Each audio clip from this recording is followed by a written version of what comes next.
Welcome to the deep dive. Hello. Today we're doing something a bit different. It feels almost like digital archaeology, actually. We've got this collection of, well, sources, basically excerpts from MySpace pages, and they're all focused on an artist known as DSFB, aka MoKoN. Right. And think of these like fragments dug up from the past. Right. Our job today is really to look closely at these specific digital bits, activity logs, song titles, play counts, and see what kind of story they tell us. Just about this artist's activity, their presence on MySpace, but only within the time frame these particular sources cover. Exactly. So the plan is, first we'll dig into what seems to be a snapshot of their activity feed. Okay. Then we'll look at the specific data presented for a set of their songs. Got it. The numbers. Yeah, the numbers. Yeah. And then we try to connect those pieces, see what picture emerges just from these sources we have in front of us. Ready to jump in? Absolutely. Let's piece it together. It's about seeing how these disconnected data points might weave a narrative. Okay, so first source. Let's peel this back. It's presented as a snapshot of a MySpace activity feed for DSFB, aka MoKoN.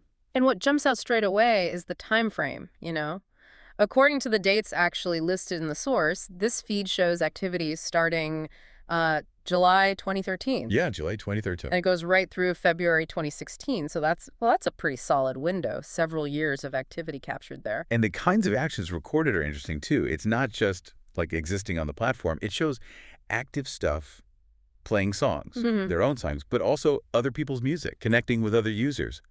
And even updating their profile song, that classic MySpace thing. Totally. And there are specific examples in here that make it more concrete. Like way back in July 2013, there's an entry saying they set MoKoN Right In Big as their profile song. Which, if you remember, MySpace probably meant it auto-played when you landed on their page. Almost certainly. A key feature back then. And then later, December 2013, it shows them connecting to Waiting for Your Love by Stevie B. Which suggests, maybe interacting with other artists or maybe just users sharing that music. It's interaction. Right. So it wasn't purely self-promotional activity documented here.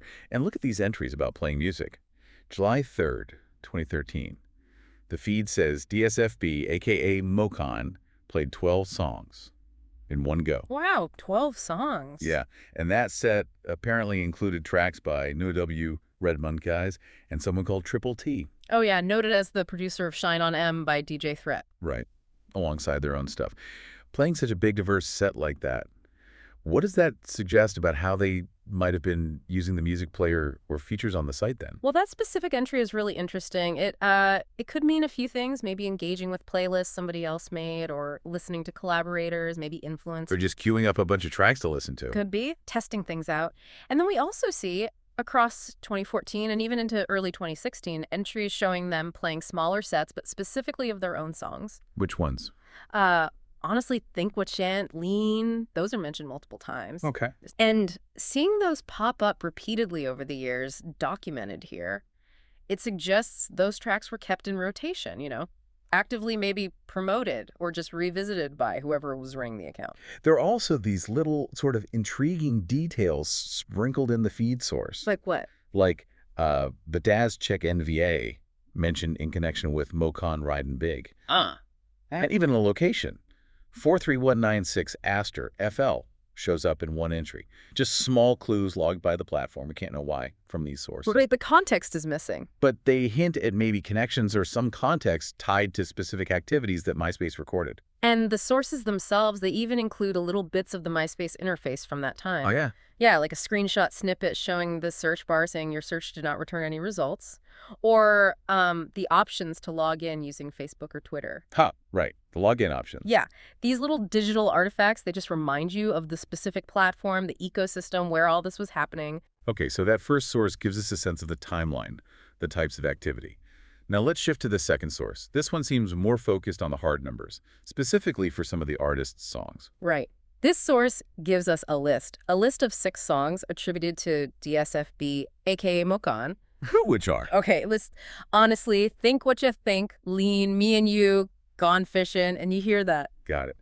And for each of those, the source provides the title, the artist's name, naturally, but also an associated album or year, the track duration, and crucially, a play count. As recorded in these sources, anyway. Yeah, and let's connect that to the timeline based only on what these sources say. Honestly is listed as being from Mixtapes 2006. Okay, 2006. Me and You is listed as 2007. Right. And then Think What You Think, Lean Gone Fishin', and you hear they're all listed under 2008. So based on these specific records, Honestly is the earliest documented song in this particular batch of 6 tracks. Correct, from 2006, according to this list. Okay, now for the play counts. The numbers listed here are... Let's hear them. Honestly, 1,148 plays. Okay. Think What You Think. 12,262 plays. The highest one there. Seems like it, yeah. Then Leanin'. 289 plays. Me and You. 287 plays. Pretty close, those two. Very close. Gone Fishin'. 610 plays. And finally, you hear that. 217 plays. So, yeah, looking strictly at those specific numbers provided in the source, Think What You Think, and honestly, definitely got the most documented plays among this particular group of songs. And what's interesting is connecting those numbers back to the activity feed we just talked about. Exactly, because we see Think What You Think, and honestly had the most total plays in this data set, right? Right. And the activity feed source showed the account was actively playing those same songs years later in that 2013-2016 window. So the activity might explain the higher counts. It suggests a connection, definitely. It suggests these tracks weren't just, released back in 06 or 08 and then forgotten by the account holder. They were specifically revisited, maybe actively promoted within the documented activity window we see in the first source. And that could have contributed to those higher play counts over time, again, within the specific data set we're looking at. Okay, so putting these two sources together, what do we actually learn? We've got these examples of activity, 2013 to 2016. And we have details for songs released earlier, 2006 to 2008. Well, we see pretty clear evidence from these fragments of an artist, or at least an account associated with the artist, maintaining a presence and actively engaging with their own older catalog on MySpace for quite a while after the songs first came out. Yeah. The activity feed gives us the how and the when of that engagement, and the song stat source gives a glimpse of the results of that, maybe the visibility for this selection of tracks, at least according to how MySpace logged things then. It paints a picture of persistence, maybe. Persistence on the platform. It also puts that engagement in context, doesn't it? Playing other artists' songs, connecting with others. It's just they were, or the account was, part of a bigger scene, maybe, using the platform for discovery, too, not just pushing their own music. Absolutely. These aren't just numbers floating in space. They're tied to documented actions, behaviors recorded in the feed.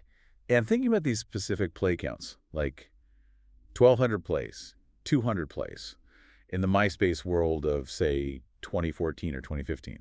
What did that mean? That's the tough part. Without more comparative data from these sources, we can't really say if 1,200 plays was huge or just okay, or if 200 was negligible. Right, we lack that broader context within these documents. Exactly. But the numbers themselves, they are concrete metrics. They represent a level of visibility achieved within this specific digital footprint that we have access to. Okay, so stepping back, this whole exercise, this deep dive into one specific kind of niche digital footprint, what does it mean for you listening? Well, it's kind of a small example, a microcosm of how these digital platforms work, isn't it? Yeah. How they capture and preserve, or maybe just temporarily log, creative work and just everyday activity. Yeah. These sources feel a bit like finding someone's old diary pages next to a spreadsheet detailing their work output for a few years. Fragmentary, but telling. Makes you think about your own digital trails, doesn't it? Yeah. What could someone piece together about your interests, your connections, maybe your work, just from a few scattered bits of data logged by some social media site you used years ago? These details, the songs played, the connections logged, the timestamps, they start to build a narrative. It's unique, probably very incomplete, but it's a narrative about someone's online life, their creative path, at least for a time. So to sum up what we found, just in these specific MySpace sources, we uncovered a slice of the digital life of DSFB, aka MoKoN. We saw a timeline of documented activity from 2013 to 2016. Right. We saw a confirmation of release years, 2006 to 2008, for a specific set of 6 songs, along with their documented play counts. Yep, the numbers. And we saw how that later activity seemed to connect to the visibility or persistence of those older tracks within the platform's logs. It's really looking at a snapshot of the past, but through the specific lens of platform data, what the platform chose to record, essentially. And it does leave you thinking, given that these particular records show activity running up to early 2016, and the sources themselves mention MySpace LLC, copyright 2014, What happens to this kind of digital history? These very specific details about individual song plays, connections, activity patterns.